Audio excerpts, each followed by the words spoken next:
Welcome to this week's edition of the Wispy Mob Music Acoustic Radio Podcast Series. I'm your host, Todd, middle initial C. Walker. Yes, that's right, it's me. And I have one of my favorite friends sitting across the living room from me right now as our guest today, Chris McLaughlin. And his dog, Timmy, is right by our feet, chewing on one of his little stuffed toys. And you may hear him in the background at some point if he ends up looking out the front window and sees a dog taking a walk along the sidewalk. He doesn't like the dogs unless they're, what did you say? Orange. They need to be orange and fluffy. Orange and fluffy. One of his best friends is orange and fluffy. Well, Chris, thank you, for joining me. This is going to be a lot of fun for me. And what you folks don't know is we've been sitting for the past hour just chatting about life and what has happened, because obviously during COVID we didn't get to see each other very much, which happened to everyone.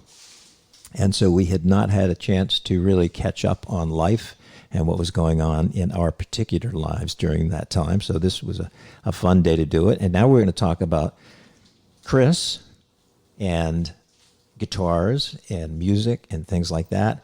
And I do want to ask you, because you had mentioned it earlier when we were off mic, that you still have your first guitar. Tell me about that. Yeah,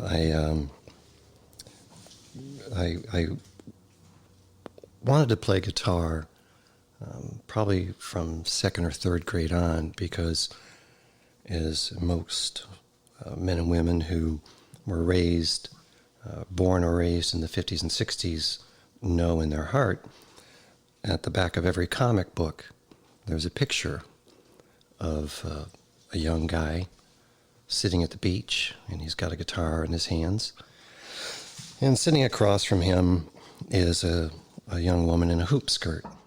And the advertisement made it crystal clear that if you played guitars, girls would like you. So that's why I aspired to play guitar, and it worked. I was going to ask you if you were successful in that. My wife says yes. Yeah, musicians are totally cool, apparently. But I actually didn't learn to play for quite some time. I played with a guitar. So my parents, for Christmas one year, they bought me a Stella. Musicians understand a Stella is basically 2 3/4-inch pieces of plywood with a hole cut in it and some coat hangers stretched across. It was just horrific. My first guitar was a Stella as well. I know exactly what you're talking about. So that's not really a guitar. That's something to give a child so they think they have a guitar. And I went to the music store at the mall. It was right next door to Sears. For those of you that remember that place. And it was too expensive. I couldn't afford it. That was in 1965. And I asked my mother if she would loan me the money. And being from a family of 13 children, no twins, there was no such thing as money for guitars. And she said, yes, but don't tell your father. And so I think the guitar was, might have been $65 even, something like that. But it was a Harmony Sovereign. It has a model number, which nobody cares about. But it's also an iconic guitar. It was the same model that Stairway to Heaven was written on. Mm-hmm. And it was called the Poor Man's Martin. You know, guitarists really get tired of people comparing guitars to Martins. Well, but I understand why they do, but you're absolutely correct in that the Harmony Sovereign was, John Sebastian played one, among other people. One of my favorite bands from the 1960s, from Worcester, Massachusetts, Orpheus, the lead guitarist, played a Harmony Sovereign. So it was a very, very affordable, good guitar at the time. I loved it. My older brother borrowed it without permission one day and left it in a locked car in the middle of the summer because he knew how precious it was to me, and Todd's looking at me like, you left a guitar that's held together by animal hide glue in a hot car. And any luthier will tell you that is a great way to get that guitar to come apart. And it did. By the time we got back to the car, the neck was at a 35-degree angle from the body. I was upset with him, and I straightened it out, and years later had a luthier set the intonation properly again. And I've kept it. It bears the scars of an M16 falling against it from my military days. It started in the early 70s. And I'm not a person that attaches a lot of emotional value to objects, but my sisters and other people who have emotional intelligence, including my wife, Stephanie, have helped me understand that even if I don't, other people do. But that's one object that does carry a spiritual basis for its existence. So the internet is fantastic, and I used it to become an amateur luthier and taught myself how to French polish. And so I repaired the guitar, and I play it to this day. It's one of my favorite instruments. Well, the first time you showed it to me, you had it in the back of your Tucson. We were looking at houses, and you said, I want to show you my first guitar. And you pulled it out. It's beautiful. And that's when you told me that you had refinished it. And that's not something I could ever do. But I'm absolutely amazed that you did it, and you did it in an incredibly successful fashion. It looks like a brand new guitar. It probably looks better than it did when it was new. Yeah, one of the things I've learned about myself from other people is I really love taking something that appears to have gone beyond its useful lifespan and restoring it. Whether it's a VW camper or a guitar or, some piece of equipment, it just gives me pleasure to take things apart and make them new again. Well, for the guitar players out there who would never even think of refinishing their acoustic guitar, how long of a process was that? It's a patient process. Those men and women that do it for a living can be quite fleet-footed about it. But for me, it was baby steps, because I also know that that's probably a really great way to destroy something. So it started with little improvements. For example, putting some Grover tuners on it, which weigh a lot more. And I realize I'm speaking to guitarists now that understand if you put a fossilized bone, nut, and toe, and bridge, and when you add mass, you add more to the bass line, and then trying out different strings and gently clamping bits and pieces. So the answer to your question was, as a labor of love, it probably took 2 or 3 months of going back to it. It's kind of like a good book. You almost hate to burn through it in a single day, but you just can't leave it alone. You want to get back to it. And so it was just such a pleasure to take one step at a time. Now, did you notice, you've alluded to that, but did you notice an improvement in tone from prior to your doing the refinishing work, or all the things that you did to it and after? Oh, yes. So something else that you hear about musical instruments, from a Stradivarius to a Martin, is that they improve over time with playing. And there's actually there's a scientific reason for that. As you handle it, the guitar is a living, breathing thing, as most wind instruments are. And as the year goes on, you notice that, boy, your floors sure do creak when it's so dry in the winter. And then they calm down and get quiet as they get some moisture in the more humid months, and the wood expands. The guitar is the same way. So as that wood expands and contracts, the top of that guitar and the sides and everything about it, it's actually getting tighter. It's becoming more brittle and more resonant. In fact, the act of playing the guitar is vibrating every cell in it and moving them. And so as it gets tighter and harder, it can become more resonant. I think it sounds beautiful now. Maybe we'll have to take turns playing it a little later. Oh, absolutely. By Zed, featuring John Bellion on Amazon Music. How about that? Now, did you call up? I did not, and everyone bear with me while I tell the spy. Alexa, stop. See, I don't have Alexa in my house, and so it's how many times have you ordered pizza by mistake? Never, but sometimes words can sound like that. That's why we refer to it as the spy.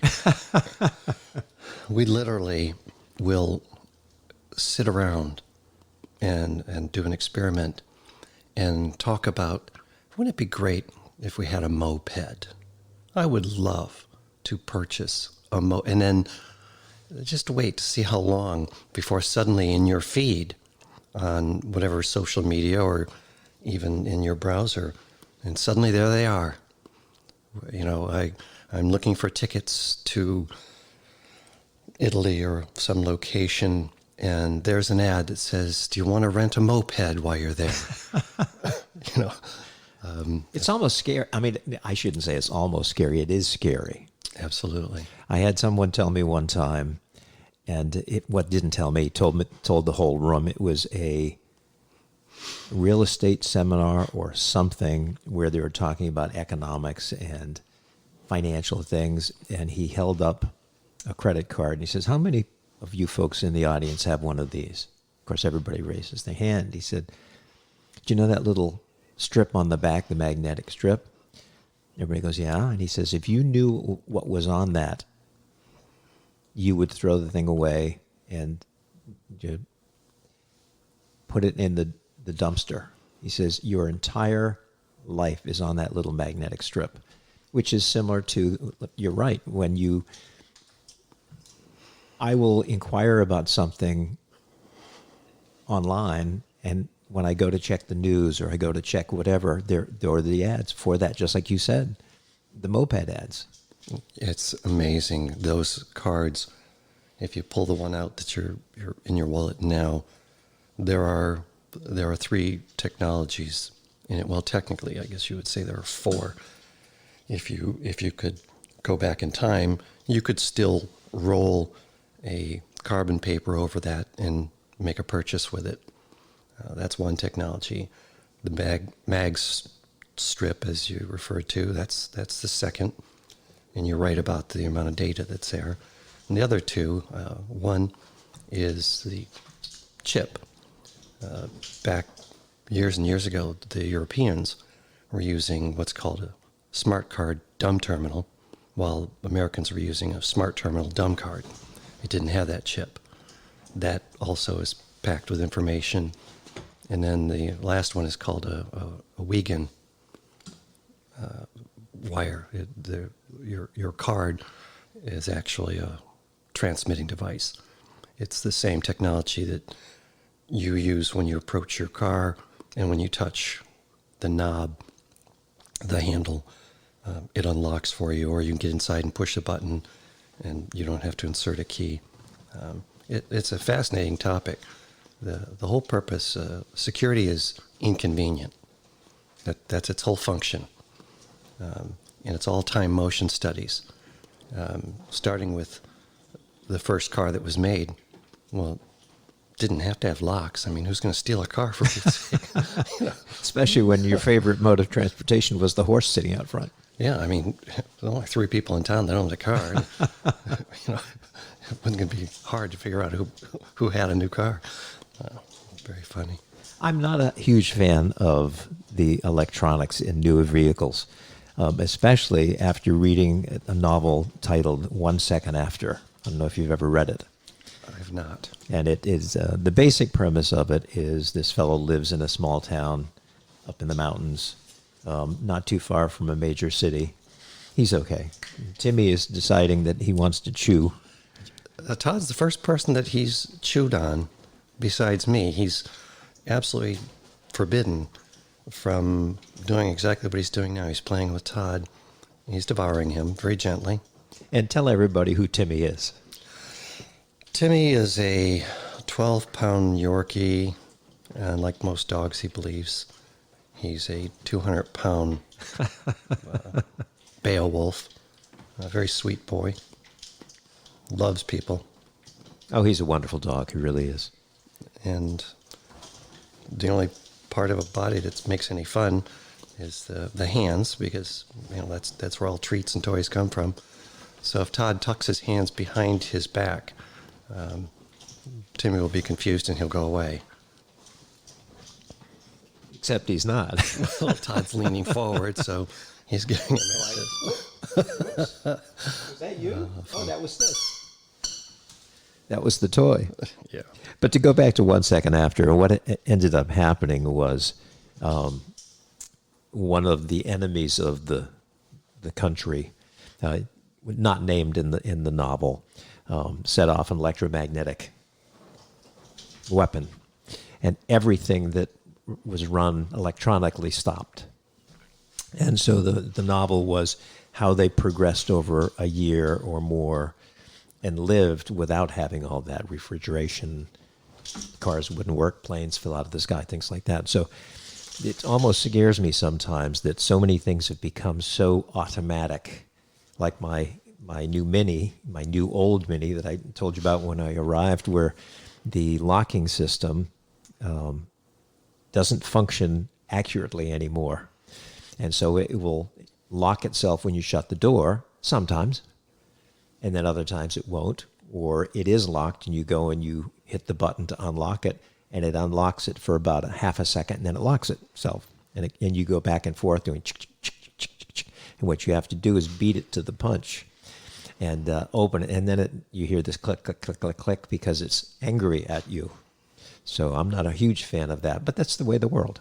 I'm so glad that guitars, although there are some electronic guitars now, I'm so glad the acoustic guitar, for the most part, is still pretty much what it's always been, although better, because luthiers have learned how to enhance tone and so forth. Now, what other guitars do you own?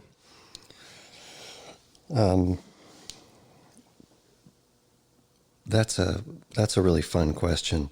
If I go through the list, I will be one of those people that has more money than talent. but every guitar I own, with the exception of the first, has been a gift. I have a 175th anniversary edition Martin, complete with mother of toilet seat inlays, and it's just a beautiful, beautiful instrument. It was given to me by my mother many, many years ago. Well, I guess you could peg the year, just figure out how old Martin is, and that was the year I got it. Because I didn't want to. She wanted to give me money for helping her with everything in that she had difficulty doing. I'm not the only child in America whose parents ended their marriage, but as the fourth kid, which also happens to be my email address, of 13, I took it as a personal responsibility when my father left the family after 25 years of marriage. And long story short, it was a gift from her, because you don't take money from your mother for helping her. Now, if she had offered me, chocolate chip cookies or anything with carbs in it, I'd have been happy to grab that. But you don't take money from your mom. What's the matter with you? And then over the years, my wife, my dear, beautiful wife, Stephanie, has given me several guitars. I have a Spanish heel that just plays beautifully. And she does the research, and she gets she purchases guitars for me that I would not purchase for myself. I think there's a kid inside me that I used to hoard candy when I was a child because we didn't get any. So I'd buy it, but I'd feel guilty and I'd keep it in a drawer somewhere. So I'd have it, because if you eat it, then it's gone. That's true. Like a 4-year-old. I have a steel guitar, which I'm relearning. My father gave me a banjo that had sat in the corner of our house for 50 years. And then I have a traveling guitar. So those of you who travel know that it can be pretty rough on an instrument, especially if you're in a plane. A standard Dreadnought is not going to fit in the overhead bin. So I bought a Ami. It's a parlor-sized guitar, so you can imagine that's a smaller instrument, and it's made by Art and Lutherie, a company in Canada. I think I may reverse it, but I believe they are also owned by Godin. That's correct. Godin, Robert Godin is the originator of that, and his uncle, or I think it's an uncle, last name of Norman, who started Norman Guitars.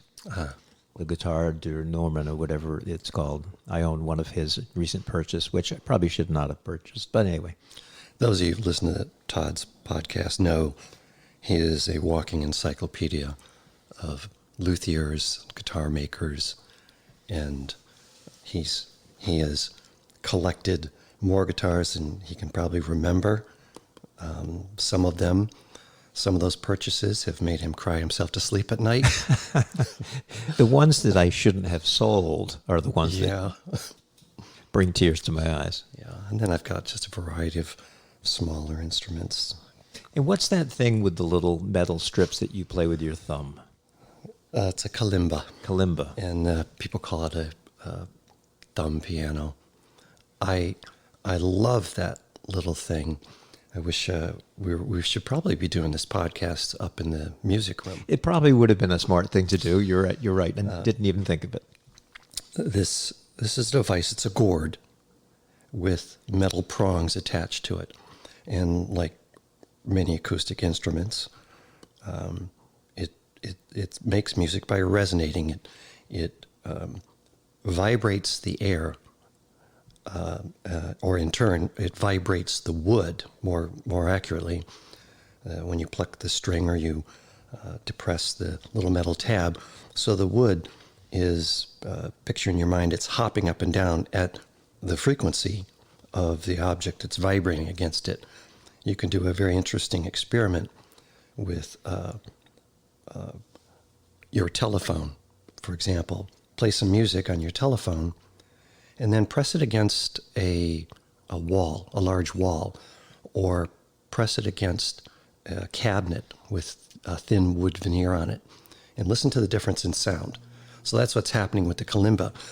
And the reason I love it so much is because lots of your listeners will say, "Oh, I'm not musically inclined." And I tell them, yes, you are. The kalimba is keyed specifically to a scale. This one is not the Midlothian. It escapes me at the moment what key these notes are in, but they match, and you don't need to know fifths and sevenths and harmonics to understand. So the person can take this, and it's just like imagine playing just those 5 notes on a piano that are in sync with one another. And I will ask them to imagine in their mind. It's a very Asian sounding mellifluous instrument. I'll ask them to imagine someone running through a field. And then we quiet down and say, just play the notes in any order. And it's just to watch their face light up as they create a beautiful piece, having never picked up an instrument before in their life. is just a really fun thing to do. So, Todd's been so, here. so it doesn't matter which order you play them in. They all sound in tune and musical. No, and you're right. We should be in the music because our audience says, "Well, play it for Pete's sake." We should have, but the folks, if you're listening, you can go on YouTube, which is a wonderful thing. You talked about doing the work on your guitar, and you learned so much from YouTube, and I know that's a Google product and so forth, and there's some people who don't like Google and some who do, but what I love about YouTube is I get to see concerts that either I was too young to go to, or I was working because they were held in the summer, and where I grew up, you worked during the summer because that was where you made your money. Or I didn't have the money to go to, or my mom and dad said, you are not attending that concert with that friend who we don't like. So, it's wonderful. Now, that brings me to a question, going back to your first guitar and then your first good guitar, your Harmony Sovereign. Who were your musical heroes at that point in time? Well, I'm gonna blackmail you. What was the first concert you remember going to? Gosh. I know it was outdoors and you walked in the snow 5 miles barefoot. Uphill. Yep, to get to it. It was probably, believe it or not, a musical, not necessarily a musical performance. And it may have been something like West Side Story or something along that line, because where I grew up in Cape Cod, Massachusetts, in Hyannis, they had the Melody Tent, which was an indoor-outdoor, open-sided tent. Looked like a huge carousel. Seats all the way around, and the stage, which was circular, used to rotate, not 360 degrees, but it would go so that everyone in the tent, at some point during whatever performance it was, whether it was a concert or whatever, was looking directly at the performance. And it would move very slowly. And I think one of the first times was probably something like that. It may not have been West Side Story, it would have been close. I don't think I actually went to a live musical concert. Gosh, I'm not even sure I did that in high school. It might have been college. Wow. Well, your question was influences. My first musical influences were shaped by my father. We had musical devices called record players. Mm-hmm. And I know that's not an archaic reference. They're back with a vengeance for collectors because they're very cool. In fact, Todd and I are sitting about 10 feet away from a phonograph, which you have to crank by hand to wind up the spring inside it. And he and his lovely bride have spent evenings dancing in this living room to some very, very old 45s, 72s. So the first influences were Tchaikovsky, Nutcracker Suite, Peter and the Wolf. Oh, yes. And I remember being scared when the oboe started playing because it was a wolf, just getting your imagination into it. The first guitar and folk influences, of course, came... you're causing me to recollect out of the blue here, Todd. I went to a summer camp. Our family didn't have any real money, but my father knew people who operated summer camps for disadvantaged children. And 2 years in a row, he was able to get a spot for me at these camps for disadvantaged kids, where I would go and get beat up by black kids for a couple of weeks in a row. It was funny because, my first childhood friend was a black kid that lived on the other side of a fence for us. And he and I would take turns stealing food from our houses to share with each other. So funny. And the counselors played protest songs. So it was, Woody Guthrie and the likes. And then as I got older, one could make a choice between either going to the concert or purchasing the album, because they both cost $5. Mm-hmm. And so I could go to Cobo Hall and see Iggy and the Stooges playing with Jeff Beck and Jefferson Starship. Mm-hmm. One of the first outdoor concerts I went to was in Ann Arbor, Michigan. And they didn't have porta potties. There was a facility built, it was bathrooms. Don't get me wrong, the story's not going to go south on us. So, but it was behind the stage, it was a kind of a hike. And I went, used the facilities, and was on my way back, but they had changed the configuration. They had put up some fences and barricades, and I thought, oh man, I'm not going to be able to get back in. So I was cutting through the backstage area, and there was Grace Slick. And I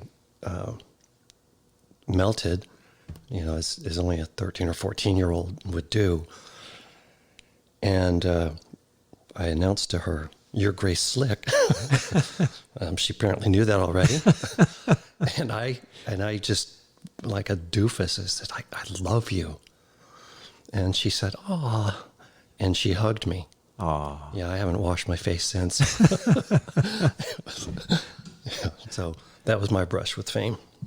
Well, I can't top that. That's very, very cool. Yeah, so the when you're in high school, your friends are more important than your parents. And we listened to Cat Stevens. My brother, Frederick, was way ahead of the pack. He had a talent for picking out these musicians before they became popular. And so it was Buffalo Springfield, which, Todd, what did that band later become? Well, it depends on which, but the Crosby, Stills, Nash. Yeah. And Young. And Young. Yeah. And Bobby, was it Fury? He didn't do Crosby, Stills, and Nash, but he was in some other group. But yes, that's really where most of them, Stephen Stills and the group. My brother explained to me that, and I didn't believe him. He said, "Yeah, Neil Young tried out for the Monkees, but he wasn't cute enough." And so he didn't make the cut. Well, for his sake, I'm glad he didn't. Yeah. Because that would have, knowing the little I know of Neil Young from reading the book on Crosby, Stills, Nash and Young, the first time the director told him to do something, he would have said, "Screw you," and walked away. So it wouldn't have affected his career that much. But I'm glad he didn't get a chance to do that. That was it made each one of the Monkees not necessarily the way they probably had wished, but it made them famous. And it's amazing to see that show now as, 65 plus people, and see how infantile and stupid it really was. But at the time, watching it as a young person, I thought that was the coolest thing going. Yeah, that's what is interesting about those shows to me. We complain about censorship now. And I've got a T-shirt that, pronounces my upsetness over that. But the truth is, we've always had standards. We've always had public standards up until 5 minutes ago. Mm-hmm. And one thing that's I appreciate about those shows now, all the way up until even the 70s, is those standards of language, personal comportment, decency, and how we treated one another, even how married people and parents and children interacted. Those examples were there for you, compared to the latitude that we've given even our children. You know, if you want to hear horror stories, you don't have to go on the internet. Just talk to a teacher. Yes, that is true.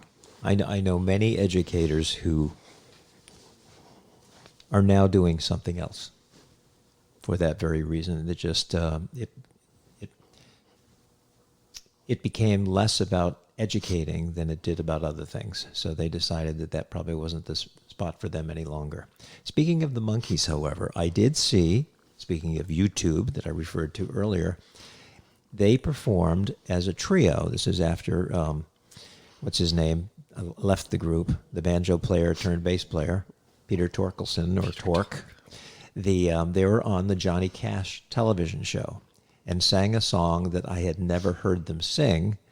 And evidently it was from, at that point in time, a new album that the trio was putting out, which I don't think sold well.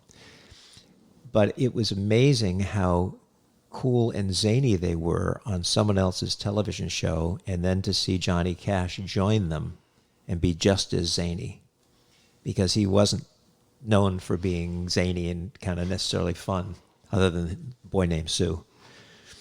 So that was, if you get the chance, look it up. Oh, that sounds fun. Yeah. So who was was it the James Taylor, the Paul Simon, the Gordon Lightfoot, any solo singer-songwriter, guitar player that kind of made you stand up and say, I really need to play guitar more?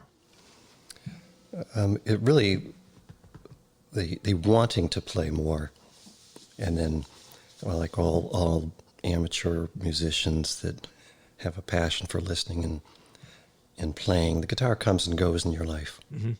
There are times when the children are young, or your job absorbs your time and your talent, and that's fine. That life's supposed to be like that. You're not supposed to simply play all the time. And I would say Cat Stevens set the tone, pardon the pun, for the style that I liked, that cleanliness. I'm not a fan of heavy metal and thrash.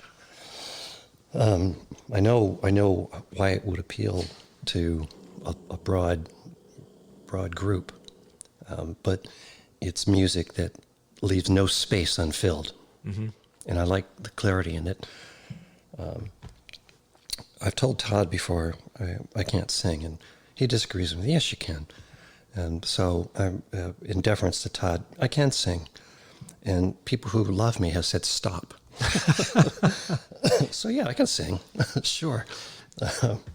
But it's caused me to gravitate towards finger style. And something I really enjoy doing is trying to stretch myself. So I'll hear a piece, and I'll pick a piece that is way beyond my ability that day. And if it takes me a year to learn it, then that's fine. And so that's what I do. Now, do you play that primarily on your Spanish heel, or which guitar would you tend to use? It depends on whatever guitar will sound good. I love the steel guitar because, yes, it's also called a slide guitar. Mm-hmm. But that wasn't its purpose originally. Its purpose, for those of you who don't understand what that guitar does,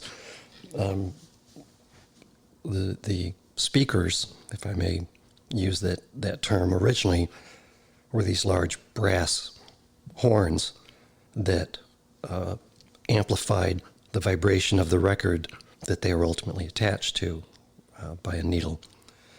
And this guitar, the steel guitar, has a spun aluminum cone underneath what's called the bridge, and it's connected directly to that. The bridge is that big hump that the strings go over at the mid to tail end of the guitar. The tail's the actual tail. The headstock has the nut where the strings are tuned, so that middle piece gets the brunt of the vibration, if you will. And that guitar has that cone in it, and when you strike the strings, it communicates that directly to the cone, and it's very loud. It's a really cool sound. Again, we'll have to redo this podcast as a rodeo of these instruments so you can hear the difference in how they sound. But its purpose was to compete with the band around it. Because the guitar is actually a very gentle instrument. You can play it loudly, but it starts getting garish as you really start beating on those strings before the electric guitar was invented. And so I like that one for some very specific pieces because it's got that really gnarly sound to it. And I use the Martin, the Anniversary Edition. I keep that tuned in DADGAD. For you pros out there, you know that most guitars, the standard tuning is Easter bunnies get drunk at Easter. That's a pro tip. And the DADGAD is a gorgeous sounding D chord that you have to play in very specific patterns. And a gentleman by name of Eric Roche, R-O-C-H-E, Eric Roche. If you would like to look that up and find some of his music and give his British widow some of your money, it will be money well spent. He played a piece in DADGAD that just set me on fire. When you think of acoustic music, you know, I like, if I play that for guests, I always ask them, what's the first acoustic piece you think of when you think of fingerstyle? What artist and what piece?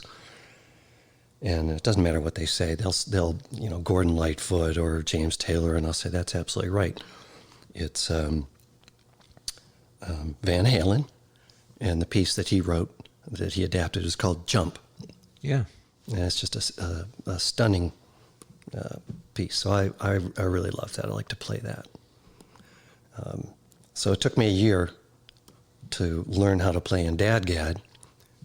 And I only play 2 songs now in DADGAD. I'm going to have to learn some more because it's such a beautiful tuning. The other song, not a song, the other arrangement was one that I wrote based on how you learn any tuning, whether it's a piano or a guitar. Now, people don't tune their own pianos, generally speaking, but you tune your own guitar. So first you learn how to tune it, and then you learn the scales in that tuning. Then there are chords, and then there are arrangements. There are trills and fills, and you know, just different picking patterns, if you will.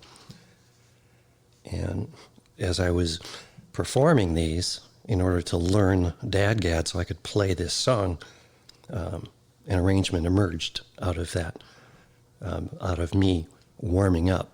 So I get my fingers and my head in that space. So that piece is called Warm Up. Apropos. Yeah. So when you play in DADGAD, are most of your chords 1, 2, and maybe 3 fingers, or is it more complicated than that? They are. They're generally in 3 fingers. That age-old trilogy, but they're paired. All of them are paired, so all 6 strings are in play. Mm-hmm. So I'm generally pairing 2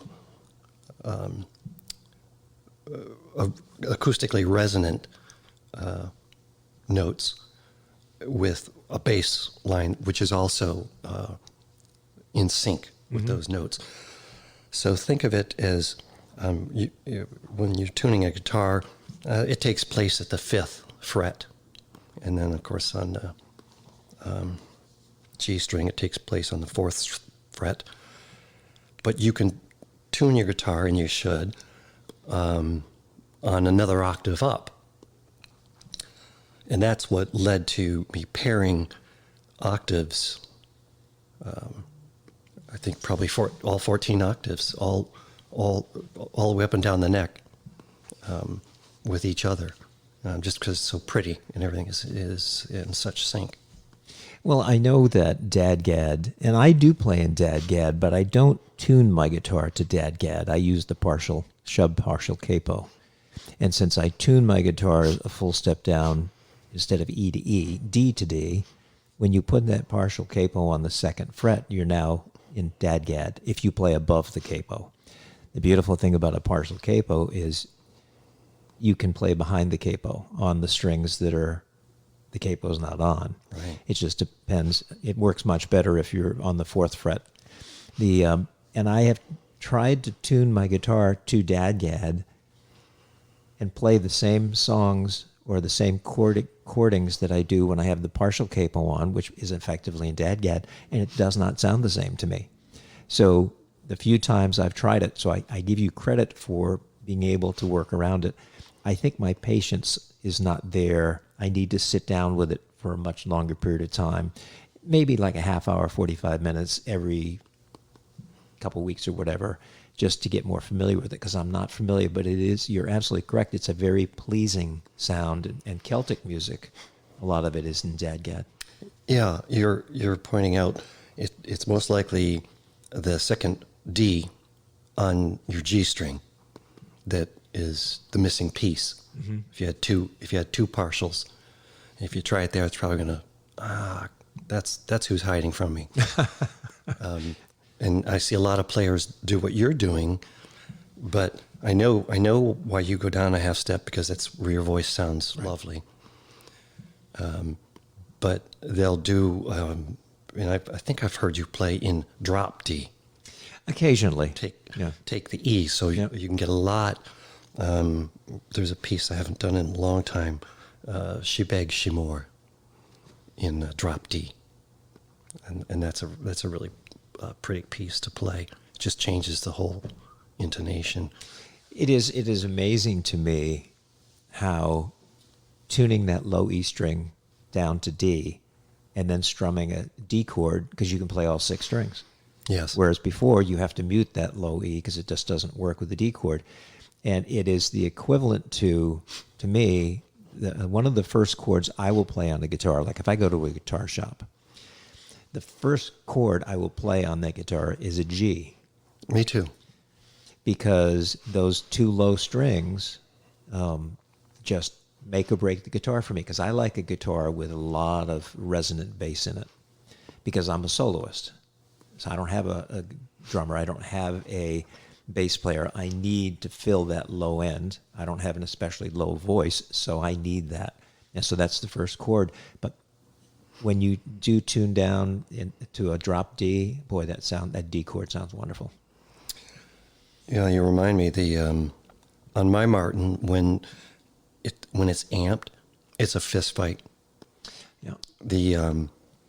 Because the last 2 notes, and you're a consummate professional. I've heard you make screaming cats sound like opera stars. Not always. Not always. But the guitar will not cooperate, and that's that anniversary edition.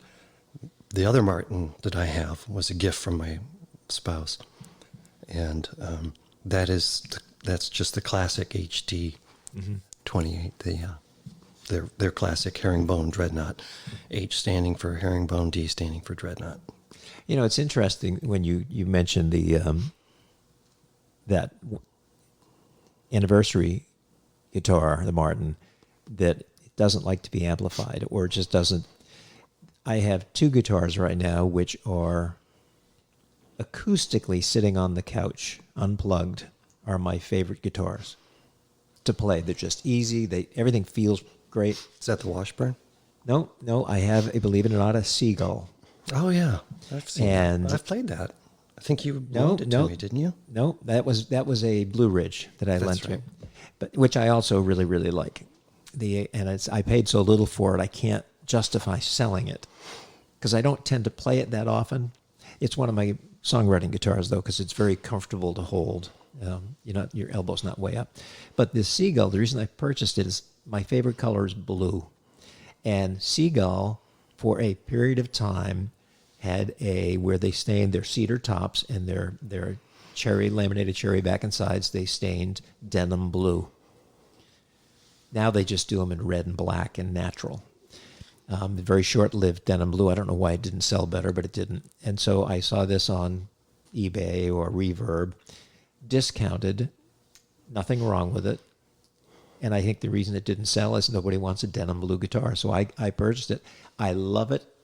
However, amplified, those two low strings, just I can't seem to get rid of and it's not dissonance really. It's a organic feedback that's amplified. You don't hear it when you play it acoustically, but when you amplify it, it's very difficult. It's almost uncontrollable, and it's really sad because I want to play that on stage. One, because it looks cool. I put one of those white mother toilet seat pick guards on it to make it look retro. So, oh well. So why do you think you can't sing? It's probably fear. Well, that is something that happens to probably 99% of performers. Yeah. They may overcome it, they may not, but that is the fear. Yeah, I have found some tunings that help. So part of it is technical. But people are saying, well, for Pete's sake, you can learn anything else. You can learn to sing. So I went to someone, I'm not going to name the person, who gives vocal lessons. It was a lady. And I know some professional singers who do a great job. They go to her. Pete Looney's one of them, one of our clients. And we had a lesson. And this is horrible. She let me know that she wasn't going to be giving me lessons anymore. And because of some health issues, very, very serious health issues. And I wished her well. And sometime later, a week or so later, talking with Pete Looney, who's a great gig if you get a chance to go see him. He knows a million songs, and he's one of those guys. It's just he brings a crowd to life, very happy. Mm-hmm. And I said, I was trying to take lessons from so and so, and I didn't tell him the whole story. He goes, "Yeah, she's great. I had a lesson with her this afternoon." And so I think I told you, Todd, it's a clue when a teacher, when a musician would rather feign their own demise than give you lessons and have to listen to you. Now, she never said that. So that's just summation on my part and taking a story and making it more fun. It just wasn't the right vocal teacher. That's all it is. I mean, think about Yoko Ono. I haven't heard that many recordings of her. I hope I never hear it again. But she has a fan base. So, or Tom Waits. Can you imagine the first person who heard Tom Waits and thinking, that's coming from the bottom of a trash can? That's interesting because I can mimic. I can mimic a lot of people, work colleagues, former presidents, and I can mimic some singers. And for a while, just for the fun of it, I would do, I go on stage and say, Bob Dylan singing Madonna songs, like a virgin making love for the very first time, and so I would do a singer doing another singer, and I could mimic other terrible singers. Well, there are many performers who, well, and Bob Dylan is a good example. I have heard him, like Tangled Up in Blue was my favorite, one of my favorite Bob Dylan songs for a number of reasons. But when he sings that, it's in a voice that's unlike most of his voice in other songs. And I have this belief, and I could be totally incorrect in it, that a lot of his, that was put on. That's not really his true voice, that was done for effect. So what you could do, and I'm sure there are performers out there who perform as someone else, almost as a comedy. And you've done comedy before. You're a very humorous person, as I told Carol, because I'm a little slow on the uptake a lot of times with jokes and things like that. And I said, Carol, I'm so fearful that Chris is going to say something humorous and I'm not going to get it in time, and I'll have to do an aha 10 seconds later or something like that. And she goes, no. She says, you just need me in the background because I get his humor. But you could do a comedy act, where you do 3 or 4 songs as someone else. I did. That was a part of my shtick, as it were. I would make up a fake song, but I would sing it to, Willie Nelson, Maybe I never loved you, and if I never loved you, where'd we get the red-haired kid? Just silly stuff like that, which I haven't done in a million years. Well, but see, the average singer cannot do that. So you do have a singing talent that the average singer does not. So going back to the baseline is you can sing. I'm sitting here smiling because it just dawned on me that my boys are all mimics as well. Because even as little toddlers, we would watch television shows and mimic parts. And I can remember my 4-year-old in his car seat as we're driving through the German mountains. And again, my lovely wife, Stephanie, reprimanding her oldest and saying to him, "What is your problem?" And he was 13 at the time. And the 4-year-old suddenly piping up, "What is your quest?" and going through the next 6 lines of that movie.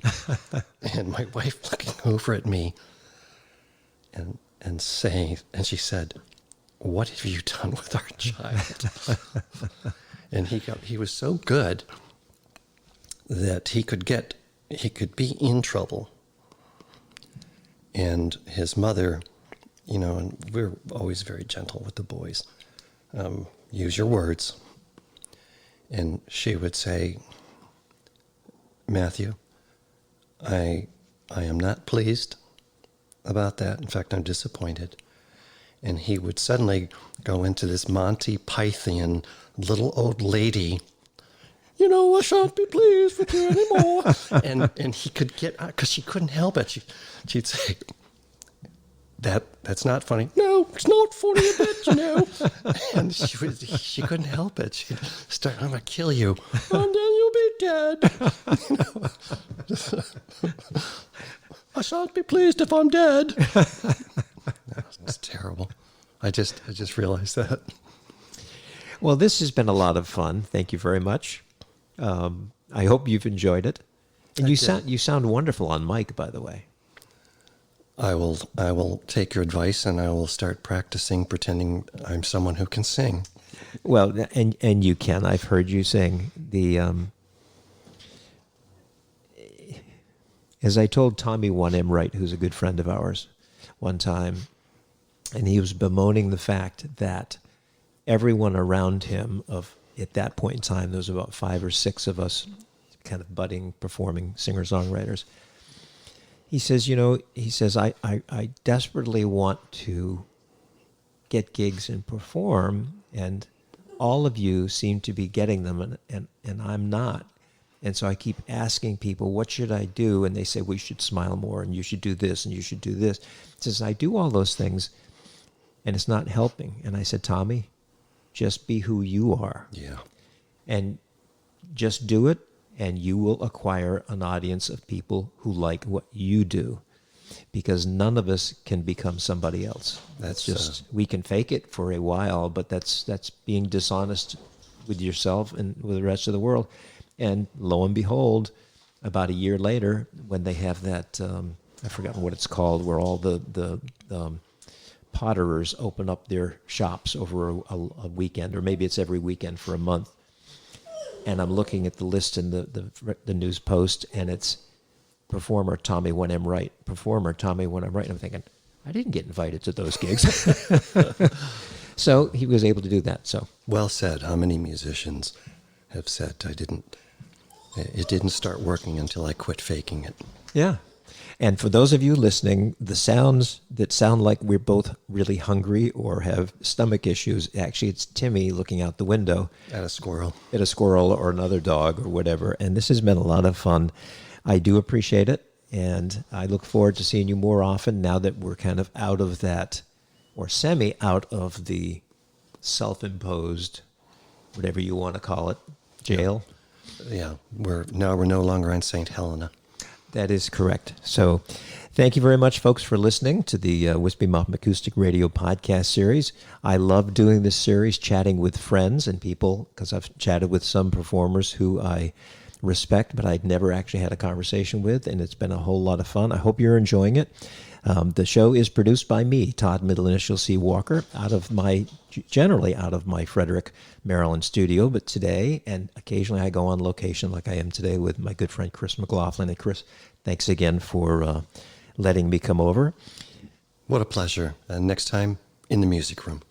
That is a good point. And we're going to finish up the show with a little bit of music, and I'm going to be self-indulgent, and hopefully if I press the correct button. Oh, first of all, ladies and gentlemen, this has been my good friend Chris McLaughlin.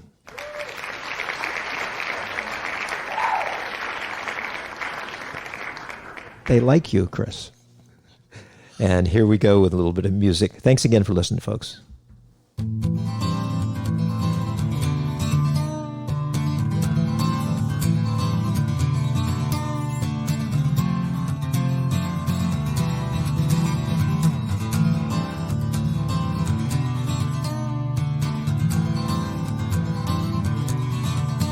Well, it was 3 a.m. and not a wink of sleep. It got close to me. Just a ready girl in a long white dress. She's laying next to me. You see, for 50 years I lived alone, content to be free. When all along my heart had hidden loneliness from me. Then she came into my life, and she opened my eyes to light, and all that was wrong became right.